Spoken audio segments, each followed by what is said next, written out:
Thomas Edison, Richard Branson, John F. Kennedy, Mozart, Michael Jordan, Will Smith. That sounds like a list of highly successful titans in a variety of vocations. Why is it that we rarely hear that they have or had ADHD? And you know what we hear even less about? Serena Williams, Emma Watson, Mel Robbins, Whoopi Goldberg, Agatha Christie, Erin Brockovich, Cher. Yeah, the successful women navigating ADHD. And that's exactly why I started this podcast, ADHD for Smartass Women. I'm your host, Tracy Otsuka. I'm a lawyer, not a doctor, a lifelong student, now a coach. I'm also the creator of Your ADHD Brain is A-OK, a system that helps people like you figure out what they should do with their life. And we're here today to talk ADHD, your strengths, your symptoms, your workarounds, and how you proudly stand out instead of trying to fit in. I credit my ADHD for some of my greatest gifts. And you know what? I spy a happier life for you too. So without further ado, a shiny new episode is starting now. Hello, I am Tracy Otsuka, and I wanted to welcome you to episode number 134 of ADHD for Smartass Women. So I'm just going to be straight up honest here. I suck at social media. I'm also not a big TikTok aficionado. I mean, good God, seriously, I'm supposed to subscribe to yet another social media platform? No. I see my next guest's TikTok posts all the time in my Instagram feed, and I think it's my Facebook feed too. And every single time I think, oh my gosh, why can't I be like that? She's clever, she's creative, she's funny as hell. And even better, she's totally to the point. She always gets to the crux of whatever it is that she's talking about in a way that is completely engaging. So recently, my fabulous podcast producer, Grace, and I'm so excited I can actually say that finally. I figured after 1 million downloads, I can. And she just has made my life so much easier. So anyway, Grace was telling me, there's this woman, Camden. And she actually consults with ADHD women on their social media. And I'm like, get out of here. Are you kidding? Please get her on here now. So for this very reason, I am so delighted to introduce you to Camden Hainsworth. Camden lives with her husband and 3, almost 4 daughters. I think she's got a bun in the oven in Springville, Utah. She enjoys spending time in the nearby mountains, traveling, working on home improvement projects, and serving in her community and church. Camden worked as an educator in a variety of capacities for over 10 years. No wonder she's so fun. She has always felt the most fulfilled helping others realize their true potential. Camden, you're a woman cut from my own cloth. Years after her daughter was diagnosed, Camden received her own ADHD diagnosis at 36 years old and quickly began advocating and researching to learn how to build her new amazing ADHD life. She now helps solopreneurs with ADHD find their voice and translate that into their business, specifically with marketing and social media. Camden, did I get all that right? You sure did. It makes me feel like $1 million. I should just listen to that introduction all the time. Well, it's all about positive emotion. It's a big part of it. And honestly, it is the total and complete truth. However, before we talk about ADHD and social media, can we talk about your ADHD diagnoses first? Yeah, let's do it. Absolutely. So give me the story. What happened? Why? Well, it's a good question. I was in a business and I had really pushed myself really hard for a good solid year in that business. This was undiagnosed ADHD, right? I was leading a team of great women mostly. And it got to a point where it kind of led me to a mental breakdown. And during that mental breakdown, I really just didn't feel like myself. Can I ask you, Can I ask you what was going on with you in terms of what was just so overwhelming that you could no longer cope with it in your job? I think it was a variety of things, but it kind of came down to I was doing the same things that had gotten me success previously. And I was still doing those and implementing those strategies, but it wasn't allowing me to have much more progress. And you can only do the same thing over and over with no progress for so long without driving yourself crazy. I think the pressure of being outside of my comfort zone constantly was also extremely difficult without having a real good pause. I was just being pushed too hard. And I think a lot of that was me pushing myself too hard, but also expectations that I interpreted of those around me. And so that led me to kind of this burnout, depression, didn't want to leave my bed, really could only do the very most basic things to keep my kids alive, which really is quite the opposite of my normal personality. And so I knew something had shifted within me. If we think about my age as well, at 36 years old, that's pretty common as hormones are changing and there's just this capacity in the ADHD brain to, or incapacity to do the same things and hack our life the same way that we have, in our teens and our 20s. So it all kind of came to a head And it sounds like led to my diagnosis. You also had way more responsibilities, right? You had kids now. I did. Yeah, I have 3 young kids, and my oldest has ADHD quite intensely. And so they were all under, they were 6, 5, and 3 years old. So it was very busy as well. That's a lot. So what made you even consider, could it be ADHD? Or did you not consider it and you went to the doctor and they were like, hey, Camden, guess what? Yeah. Ironically enough, the subject that we're speaking on, social media and in the form of a ADHD meme was something that caught my attention. And I just saw one, and I can't remember if it came up on my Facebook feed or what it was, but it sent me down the rabbit hole of wanting to read more of them and see if I related with more of them, which then led me to other social media to get a hold of other professionals, psychologists, coaches, advocates, etc. And also my brother, who had been recently diagnosed. He's just a couple years younger than me. I started talking to him about his experience and what ADHD really was for him and what he had learned. And everything just started adding up very clearly for me. And it was actually quite a relief to have a name and a diagnosis potentially in the works for that. So after about 8 or 9 months of learning and educating myself on it, I felt a real need to get an official diagnosis. And so I went and saw a clinician and talked to them about that. So Camden, had your daughter already been diagnosed? Yeah. My oldest had been diagnosed when she was 3.5. Oh, wow. And yeah, so she was very young. And I think that this helped. I had my radar up because I was an educator. And she's actually adopted. So there's not necessarily that biological tie that a lot of us can relate with when we have a child that's diagnosed and then we understand, oh, wait a second, that part of my brain was a little bit shut off just because we didn't have that biological tie.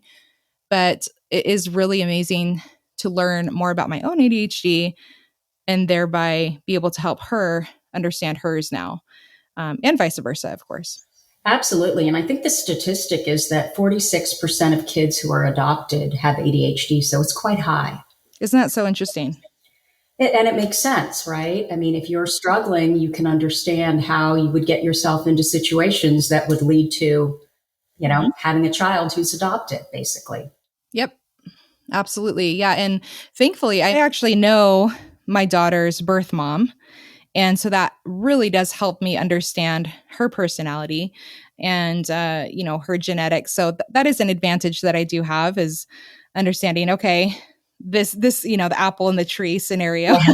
Right. But yeah, it is pretty interesting to think about how many of these cute little kiddos often do have ADHD. So that's an interesting statistic.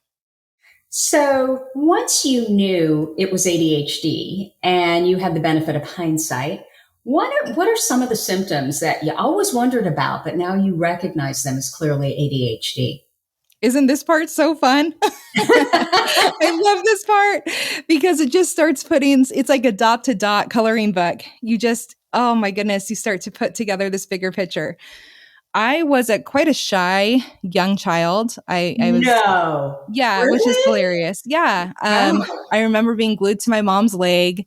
I remember like not wanting to go to like slumber parties or anything because people did that back then. But Right. I got very homesick very easily. I was always very, very well liked by my peers. And obviously, as I grew up, my confidence got more strong and things were better. But the one thing that remains consistent is in school. I was a very good student, but I'll tell you, tests totally stressed me out. I would go completely blank. I had major test anxiety. I really had trouble with holding on to those short term memory issues, kind of like dates, names, keeping things straight chronologically, unless it was tied to something creative, like if I could make a song out of it, or if it was like creative writing, I did very well. But if it was something that was purely facts, it was very difficult for me to keep that really clear in my mind. I also was the kid with the messy desk. I was very forgetful about things, but not to a detriment. I think my mom she just saw that I was a good kid and trying my best. And so she was such a great support for me. And so I would say I didn't have those negative emotions tied to how I learned, thankfully. But looking back, I always felt like I had to work 10 times harder throughout school and still didn't do as well as my peers. So I think for me, those continue. I mean, those are all things that I now understand about myself a little bit better, but now I can set myself up for success a little bit better now that I understand that they're tied to my brain and that it's not anything I'm doing wrong. It's just that I need to work with my strengths. Absolutely. So, did your brother have the same symptoms? Not necessarily. Wait, I'm getting confused here. Didn't you tell me that your brother was ultimately died? Yes, you did. Yes, I did. Okay. Yeah, I did. And he had a lot of, he has generalized anxiety and ADHD. Mm-hmm. So sometimes you get like this, messy gray zone between the two. Yeah. But yeah, when it comes to, he was a musician growing up and he played in a band that would tour around Southern California. And he could just never remember the chords to the songs. And then he started looking backward throughout his educational experience as well. And so while we do have a lot that in common where we can relate with, there's still a lot of like open windows to both of our lives that we're learning to discover because it is such a new diagnosis. But it's so nice to have somebody that I can relate with within my own family. And of course, I have other siblings. I'm the oldest of 7. I have other siblings that have also been diagnosed. Wow. 7, huh? Yep, 7 of us. We love each other. Your poor mom. Oh my gosh, I think it would be so great to have 7 siblings now. It is fun. It's really fun. We enjoy time, so it's great. And it's amazing that your mother was so there for you.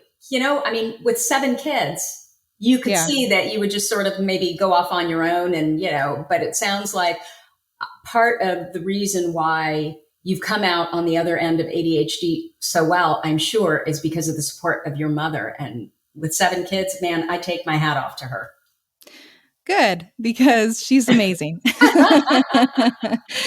Yeah, I mean, every child has their own experience, right? We all have our own schema that we come to this world with and our own personalities. But from my perspective, I saw a really hardworking mom that loved her kids and tried her very best to show up for them. ADHD was not talked about back then and not nearly the same as it is now. And I think she saw that she had all these great kids that were doing their very best and she was just there to support them. And of course, in hindsight, we can always feel like, oh, I wish that this would have changed or this would have been better. But for me, especially being a mom myself, I'm like, you know what? We're bound to make mistakes and we're bound to miss things. And the one thing we can give to our kids is love and support. And that is definitely something that my mom gave us. I love that. Absolutely love that. So what has changed since you were diagnosed? I think my perspective and the kind of grace that I give myself when I would make mistakes, it'd be really easy for me to beat myself up before my diagnosis about being forgetful about something or reading instructions and reading them very, very carefully and still not catching on to certain details, forgetting birthdays, Yeah, that's a big you know, one. showing up late when you think that you're on time, things like that, that just happens so often. I now feel like there's a reason behind it. And I know that it's not because I have poor intention or that I'm not paying attention. It's just that sometimes the information doesn't register in my mind.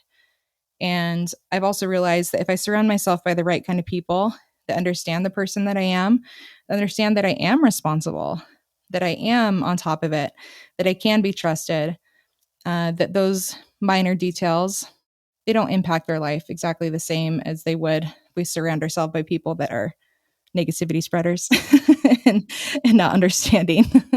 I love it. I love it. They don't appreciate your gifts. Yeah. Okay, Camden. As I mentioned a few minutes ago, 2 weeks ago, I surpassed 1 million downloads on this podcast. So awesome. Thank you. I even created a post for my Instagram announcing this. Woo-hoo. And this is what's so ridiculous. It's been 2 weeks and I still haven't posted it. I have no idea why I struggle so much with social media. I have hired so many people to help me. I paid for so many social media plans, calendars, strategies. I've been on all the platforms. Hootsuite, Buffer, CoSchedule, Meet Edgar, Smarter Cube, both of the ones that have plan in them, always thinking, okay, this is going to be the one. I never implement any of it. And the thing is, I've got a pretty good aesthetic. I'm a decent writer. Of course, I'm a better editor. What the hell is wrong with me? It is honestly the hardest thing that I've ever done. And I'm one of those, I'm like you. For every weakness, there's a strength. Let's focus on our strengths. But I'm sorry, when it comes to social media, I'm just going to say it. I am completely defective. Why is this so hard? Oh, man. You know, I wish I had the answer. I'd love to delve deeper into that with you personally. But I think that's for another podcast. But tell me this, though. I cannot believe that I'm unusual. No, you're not. Okay. Is this an ADHD thing? It so is. And that's why I decided to really niche down and put myself out there to help people just, you know, like you or solopreneurs that really want to, like I said in your bio that you read, you know, translate who they are in normal life, this dynamic, enthusiastic, passionate woman that you are, and in an easy way, be able to translate that into social media. And it's easier said than done. Social media does take work, but we want to work the right way. And the right way is getting to know yourself and how you want to translate into, you know, social media. So you touched on a really important thing when you said, work with your strengths. You know, you kind of said it like, I already know this stuff. These are the like elementary school answers. But what is really cool about social media is exactly what you just said, is that there's a variety of elements.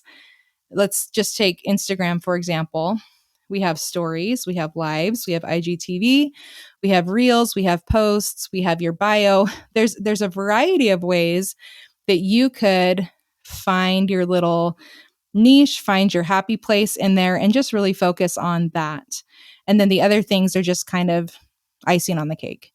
And so what I do is when I'm talking to people like you, I help you recognize, oh, okay, I can just take this thing that's already I'm naturally good at, and I can put it on social media, and that's going to be good enough. And the answer is yes. That a lot of it for many of us is, well, this is what I've noticed. I've noticed that if you're ADHD and this is social media is in your area of interest and genius, you're friggin' brilliant at it. I think some of the best social media accounts, they're run by those with ADHD. But if this is not in an area of extreme interest, it's just so hard. And probably the number one thing that, well, I'm not sure if this is the number one, but I think a lot of it is perfectionism. Yay. Yes. Exactly do you agree right. with that? Absolutely. I knew we were going to be talking. And so I just like jotted down some of the common challenges that my clients have with ADHD and social media. And that was the top one is overthinking it and perfectionism. And to that, I would say, who makes the rules? A lot of times we think that social media has to look one certain way, has to look one particular way, has to have a certain kind of brand, a certain kind of color, a certain kind of visual aesthetic, right? And if it doesn't quite reach that idea that we have in our mind, which might not even be attainable, to be honest, then we feel like it's not good enough. Well, I'm queen of good enough. And I saw that and I love it. yeah, I'm just queen of good enough. And, I like to relate it to building a puzzle, putting a puzzle, jigsaw puzzle together, right? We kind of have an idea, a big picture thought of what we want it to look like, but we can't do it all at once. And so with ADHD and social media, it's the exact same way. We do it one post at a time. Each post, each story, each live, whatever we're doing, that's just a puzzle piece. And eventually, when people come to our page, they will get the full picture. They'll be able to experience that feeling of Tracy, that feeling of her podcast, that feeling of what she wants her people to know and to understand and to relate to. But it can't happen in one post. So if we spend too much time in one post, we're just staring at one single jigsaw piece puzzle. And it's really it's not helpful. So I don't even know if I can explain this, but I'm going to try. In everything I do, and I think this is definitely an ADHD thing and how our brains work, if we have kind of the big overall picture, then we're much better at filling in the little pieces and knowing where we need to go. So is that what you're saying? Tell me, when you work with someone with ADHD who needs to put together, let's say, an Instagram account, where do you start? Yeah, I think it has a lot to do with the individual, but I think I start with what they're comfortable with. So once again, we go back to our strengths. We go back to that individual's strengths. If they love to be in front of the camera, then let's just focus on stories. If they are a really good writer, then let's really get clear on those captions and those hashtags. If they are a great photographer and they love to put photography out there and like to work with different templates and creative that way, then let's focus there. So I think building up our self-esteem, building up our confidence that our strengths can be the springboard to becoming better at our craft is important. But I would also, one of the very first things I do, let's say for Instagram, is that I like to relate it to a brick and mortar storefront. Okay, so you have a cute little boutique down the street and you like to visit it because they have cute jewelry and clothes and shoes and little knickknacks that you enjoy. I like to help them see that your Instagram is very much that way. We just don't happen to have a brick and mortar store. So for example, the bio that you put on your Instagram is kind of just like your business billboard. All right. This is something that you'll see driving down the freeway that's going to advertise it. People look up for maybe 2 to 3 seconds, see the visual and see the colors and the brightness and the messaging really fast. That's your bio. Your stories that you're interacting with, that's as though somebody walked right into your shop and you're just talking to them about your day and about their day, and you're complimenting them on their cute little dog, and you're just being your very best self. And your grid, all the posts that you make, that's like your storefront. Your storefront is going to change seasonally. You're going to have different messages out there. I know our local grocery store, they always have funny quotes out front. That's going to be the welcoming piece of why people are going to want to come into your store. And if we look at social media more as our favorite boutique or something that we enjoy and that we're used to going to every day, I think it's less intimidating and it gives us more freedom to say, oh, so that means that if I put something up on my storefront, like a paint, Happy Hanukkah, Merry Christmas, on my window, I can change it in a month. Yeah, absolutely. That's what you're supposed to do. And so it gives us more freedom to not be so locked in with how it has to look all the time. So, do you find with the ADHD brain, so your ADHD clients, do they have to do it in a way that's less scheduled and more around emotion, meaning when they feel like it? Yes, yes, yes. Mm. I think I would say like the highest percent, 80, 90% of my clients are all about the dopamine. They're all about, like you said, that interest driven. How am I feeling in the moment? And then I'm going to post versus, having that very, like you were saying before, this very scheduled out pattern of your posts. Now, there's always going to be exceptions to the rules. And I think that has a lot to do with how busy you are and what the intent of your social media is. If your intent is just to entertain and it's not really to have an offer or to bring people, to your business, then it really doesn't matter how you show up or when you show up. If the intent is to create a community, then your posts are going to need to be more about that community, et cetera, et cetera. But in terms of scheduling, I am such a fly by the seat of my pants, go with the moment, go with the emotions, and I honor that. And in the social media world that's non ADHD, they call that inefficient. And I don't think it has to be looked at that way. In fact, I've learned, especially on Instagram, if you're posting 3 to 4 times a week, then you're good. We have this idea in our brain that we have to be posting every single day in order to make growth. And that's just not the case. There's a lot of days where I'll post something and then I don't do anything on my posts for, 3 days and it's still growing. So we have to take out some of those thoughts that maybe we've been fed or told about what success looks like on social media and just, like you said, get really into, yeah, but what am I best at? And how can I best show up? Do you find that on Instagram, most of your clients find stories to be the easiest because it feels to me it's really the only thing I can do.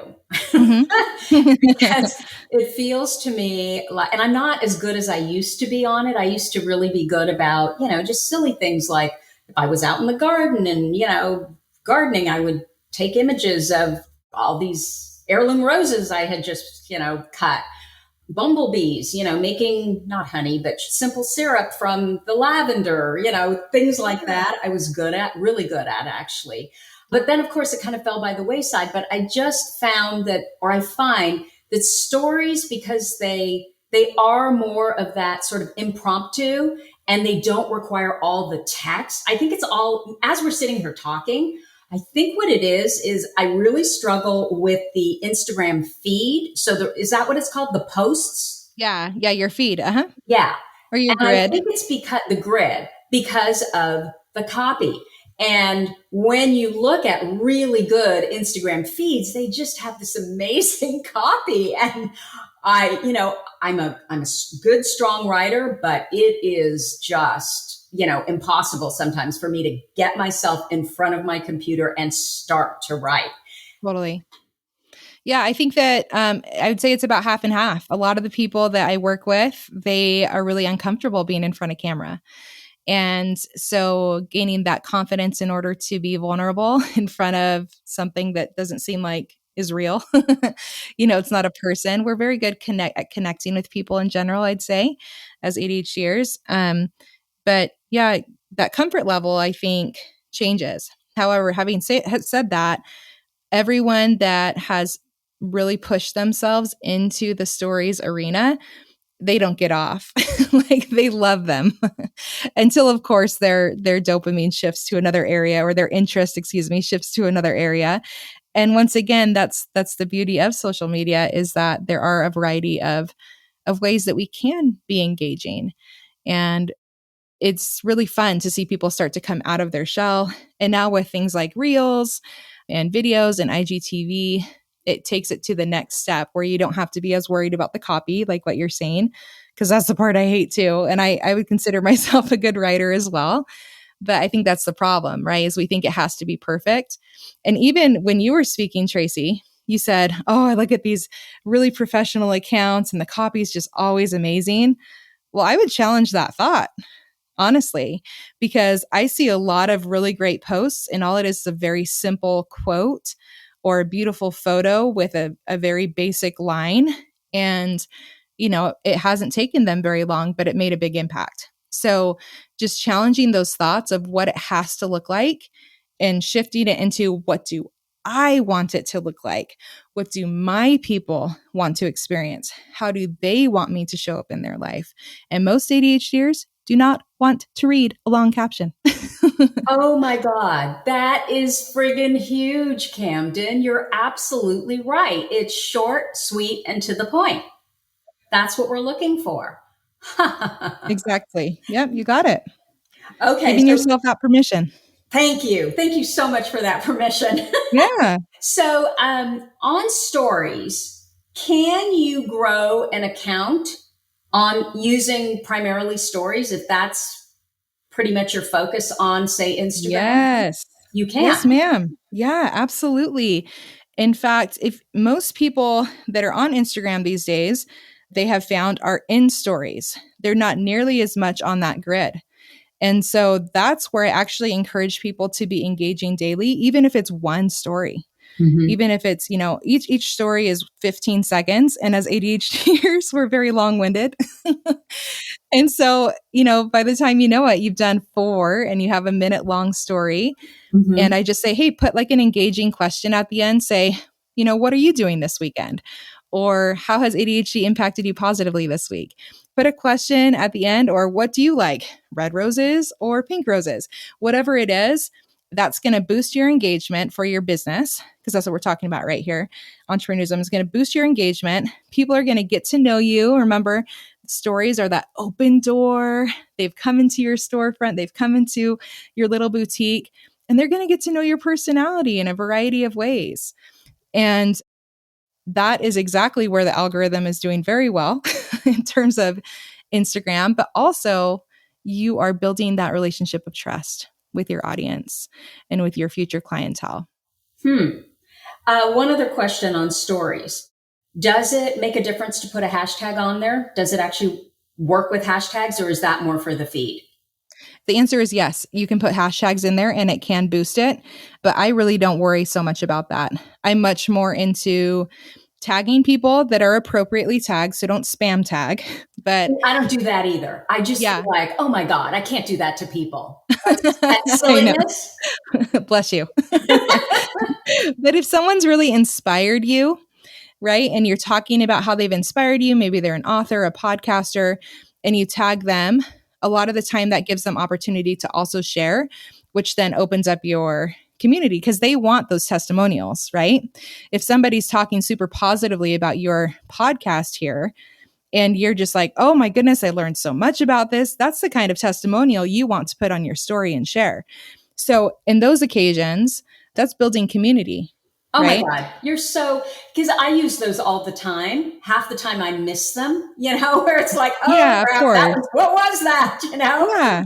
But you're absolutely right. I do share those. So why wouldn't they want to share them too? Yeah. Okay. Precisely. You are blowing my mind here, Camden. Good. Yeah. And you're such a community builder, Tracy, too. And most of us entrepreneurs are. We're doing this because we're heart driven.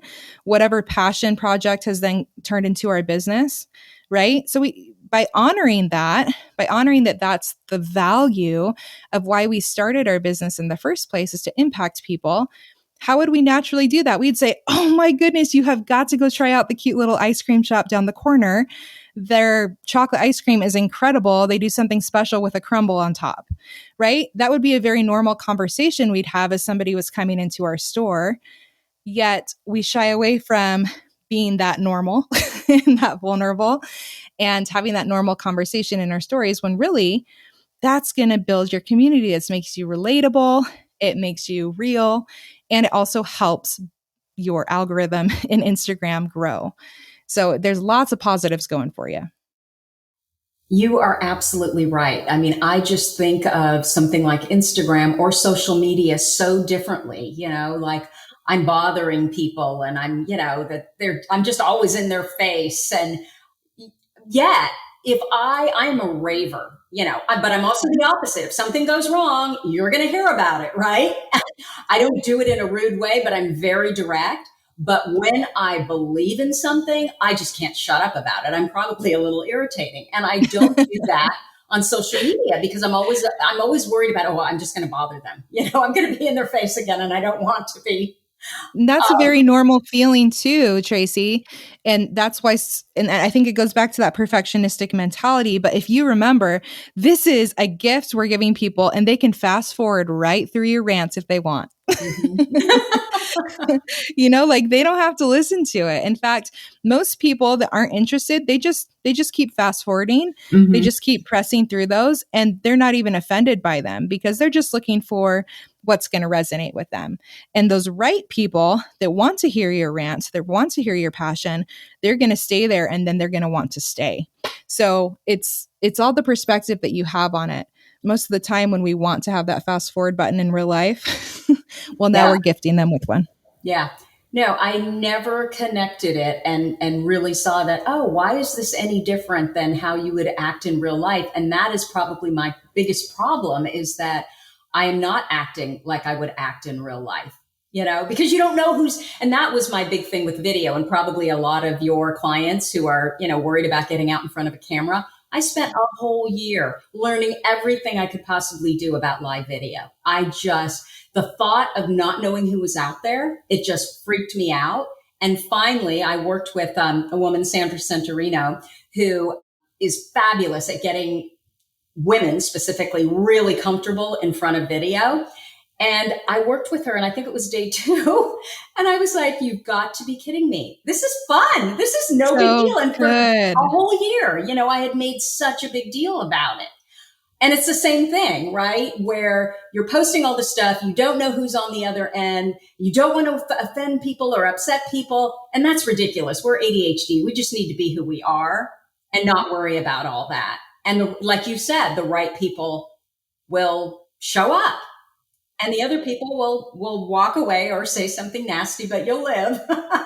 Yeah. And I think that sometimes because we don't know them or because we don't see them in front of us, it can get blown out of proportion. That rejection, sensitivity, dysphoria, all those things that go along with it, versus knowing a person, knowing how to resolve that friendship or whatever it might be, that it does feel different.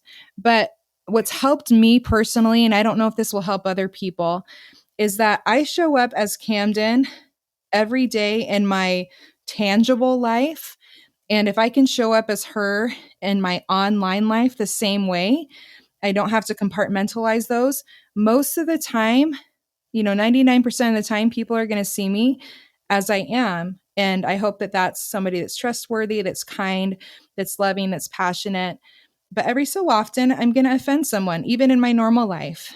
And social media, yes, it can reach more people quickly, but we don't have to take that on ourselves as I'm not going to show up or I'm going to fail ahead of time because I'm afraid of offending people. Well, that's just part of life.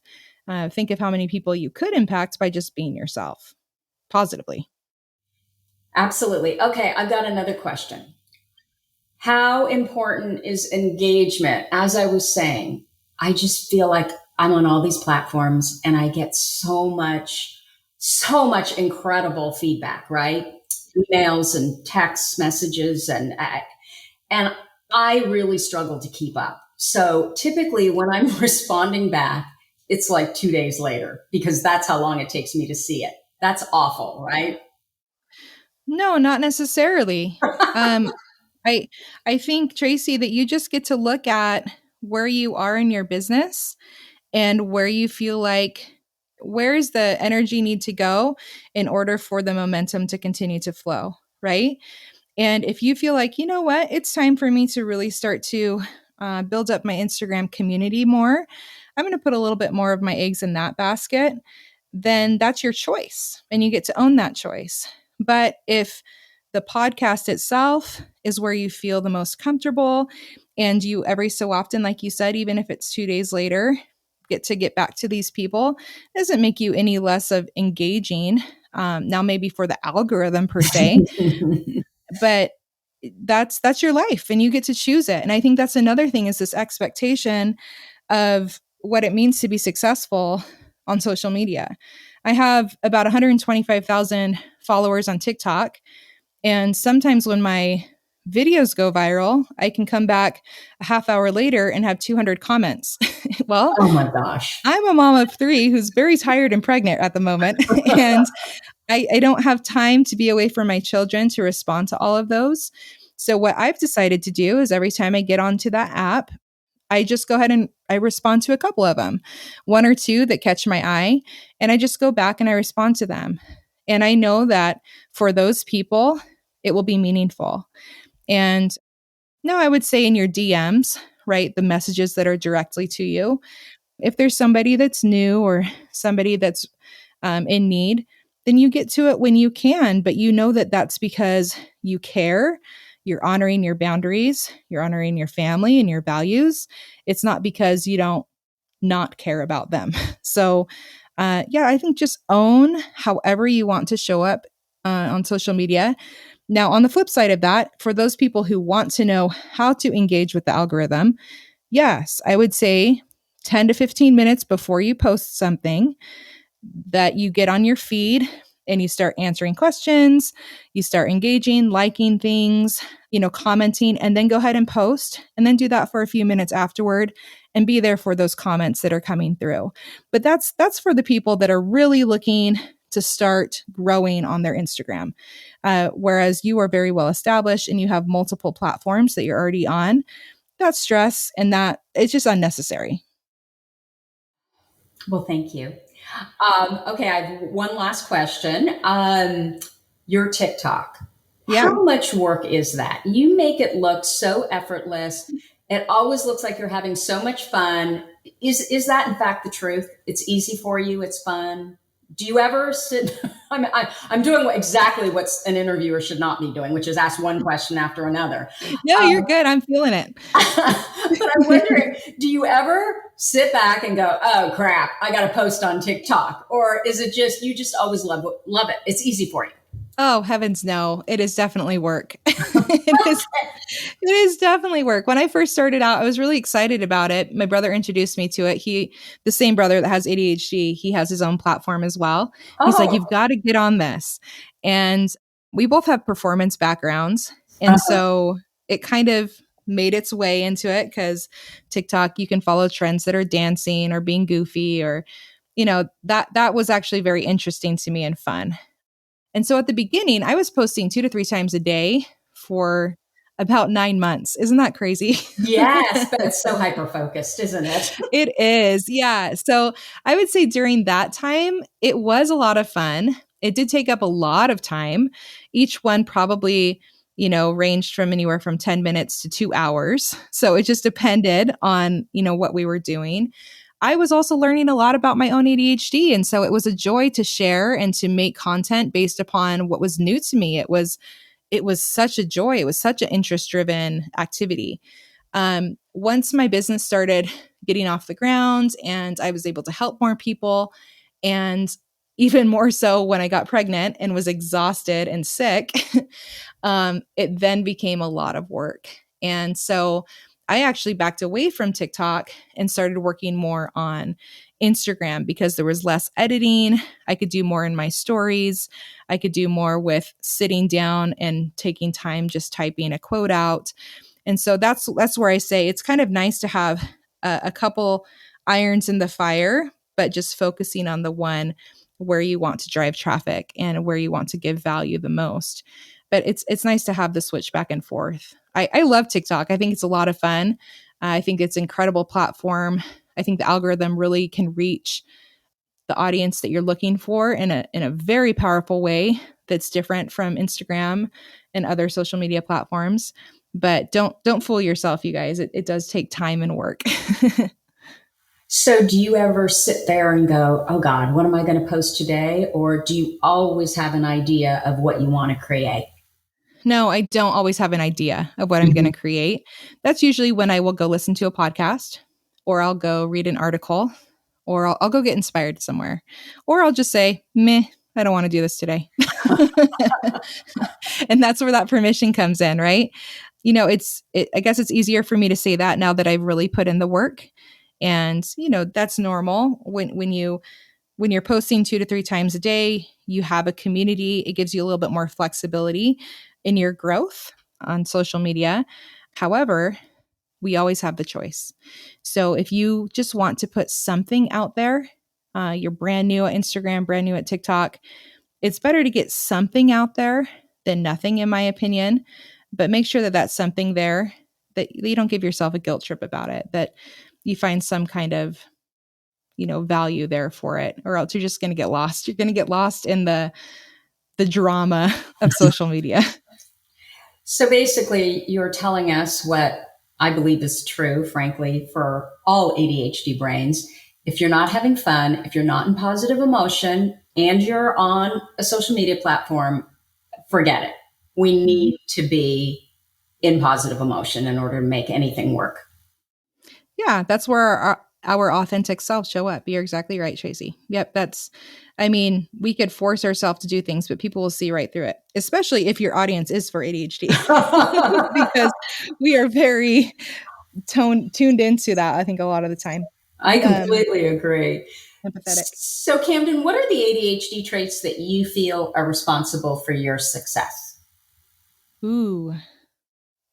Well, I think, like we talked about earlier, having to have worked so much harder, or at least how I perceived it, than my peers, I really learned determination very young. That if I wanted something, if I had a passion inside of me, that it was going to take all of me. And that has worked very well for my business. And I would say that a lot of ADHDers have developed that in their zone of genius, in their passions, is that determination to see things through to the end. And now, having said that, I've also learned that my creativity, trusting my creativity and trusting my problem solving skills when things aren't quite going exactly how I'd like them to, trusting myself that I will come up with a solution, has also been extremely beneficial. I've mentioned it multiple times, but I feel like in the ADHD community, we're very good at connecting with people. And we're really, really good at understanding people and seeing things from multiple perspectives. I think it's because our brain sees things from multiple perspectives all the time.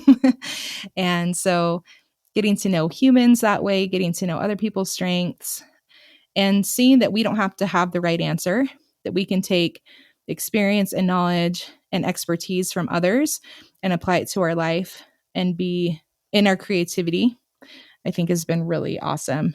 I am a huge hyper focuser. That is, and I follow that. I take pride in that. I take pride that my newest idea is something that's awesome. And then, of course, I've learned how to coach myself on a little bit of constraint and being very precise about where I choose to hyper focus and spend my time. Wonderful. So I think those are some of my good ones. Yeah. Do you have a number one ADHD workaround for us? Yeah, I do. But I don't know if it's anything new, but I would say visuals for me is my number one ADHD workaround. I was sitting in my chair upstairs thinking about that, and visual cues and visual organizers. And this can be so basic. I label drawers. I do have calendars, but they're not ultra. There's not a lot of rules to the calendar. It's just the fact that it's visual, because I'm a visual learner as well, which many of us are. And just by seeing something, it triggers everything else that goes with it. So if I can get it out of my head, out of my phone, and into the tangible environment around me, it seems to really help. Chore charts for me, that works. Like I said, labels, calendars. I have whiteboards around my house, but only the way that makes sense to you. Just because it's making sense to me doesn't mean it's going to work for you. So, but I am a huge believer in that. And I actually really like aesthetics. Like, I love design in my home, but I have found that I have to sacrifice a little bit of my design sometimes for functionality, and being okay with that and giving myself permission about that has also helped a great deal. That's so interesting. I was just watching Seth Perler, and he's an executive function coach. You probably know who he is, but maybe our listeners don't. I think he's awesome. And he works with kids. And what I was watching was all about, the most important executive function skill that you need to work on over the summer. And it was planning, by the way. And he was saying that the best way to do that with kids is visual, visual, visual. Make it visual. Yeah. So exactly what you were saying, So Well, and maybe that's why. Maybe it's because of my kiddos being so young and needing, like, it's hard enough for me to organize my own brain, let alone 3 little kiddos. Mm-hmm. So, just trying to find a way for our family to be functional. That's where I landed. And in helping them, it also helped me in return. So maybe that's why. I don't know. That's awesome, Tracy. Although it helps me too, Camden. I mean, there were 2 things that I needed to take care of today. And I got off of my Peloton, went down to my desk, wrote them both on a Post-it note, because I knew that if I didn't have a visual reminder, I would forget. So, I'm exactly like you. And I think many of us are. It's all about the visual. So anyway, Camden, is there something that you're working on that you want to tell us about? Well, I am really happy to be able to serve, like you said earlier, solopreneurs. That is my happy place right now. And of course, I am always here to support any person with ADHD, especially those of us who are late diagnosis going through this process. So you can feel free to DM me there. But yeah, after maternity leave, my next thing that I'm going to be working on is some small group coaching specifically for social media for solopreneurs. And so if you are interested in learning more about that, then getting on my email list would be the best way to know when that launches post maternity leave. And what would that email be? You can email me at the ADHdirectory@gmail.com, or you can just go to my website and subscribe to my newsletter and email there, which is the same thing, the ADHdirectory.com. The ADH directory, right? Yeah, you got it. So the D directory. Okay. So all of that will be posted in the show notes. Camden, thank you so much for spending time with us here today. This was super fun. Such a pleasure. Thank you for having me on, Tracy. You're doing such great work. Thank you. So that's what I have for you for this week. If you like this episode with Camden, please let us know by leaving a review. Our goal is to change the conversation around ADHD, helping as many women as we possibly can learn how their ADHD brains work so that they too may discover their amazing strengths. And guess what? Your reviews really help in that regard. One more thing, if you have a comment, a guest you'd like me to interview, or a topic idea for this podcast, you can go to my website at tracyotsuka.com and leave me an audio or written message. Thank you so much for listening, and I'll see you here next week. You've been listening to the ADHD for Smartass Women podcast. I'm your host, Tracy Otsuka, and we're available on iTunes, Stitcher, Spotify, and Google Podcasts. Not coincidentally, ADHD for Smartass Women, it's also the name of our free Facebook group. We're a totally smartass community of successful, ambitious women who share our ADHD wins, questions, and workarounds. Join us at tracyotsuka.com, where you can also find more information on our Your ADHD Brain is A-OK system. I spy a happier life for us, and I'll see you again next week.